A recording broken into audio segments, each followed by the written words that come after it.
तुमच्या खिशातल्या नोटांवर भारताचा इतिहास लपलेला आहे हे माहिती होतं का? 10 रुपयांच्या नोटेवर आहे कोणार्क सूर्य मंदिर. ओडिसा राज्यातलं हे मंदिर प्राचीन भारतीय वास्तुकलेचं अद्भुत उदाहरण आहे. 20 रुपयांच्या नोटेवर दिसतात एलोरा लेणी. महाराष्ट्रात असलेली ही लेणी हिंदू, बौद्ध आणि जैन संस्कृतीचं प्रतीक आहेत. 50 रुपयांच्या नोटेवर आहे हम्पी. कर्नाटकातील हे ठिकाण विजयनगर साम्राज्याची राजधानी होती. 100 रुपयांच्या नोटेवर आहे राणी की वाव. गुजरातमधील ही पायऱ्यांची विहीर युनेस्को जागतिक वारसा स्थळ आहे.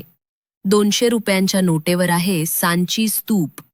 मध्य प्रदेशात असलेलं हे बौद्ध धर्माचं पवित्र केंद्र आहे.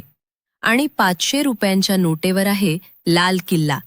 दिल्लीतील हा किल्ला भारताच्या स्वातंत्र्याचं प्रतीक मानला जातो.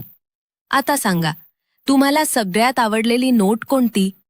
अशाच भारताच्या रंजक माहितीसाठी भारतीय इतिहासला सबस्क्राईब करा.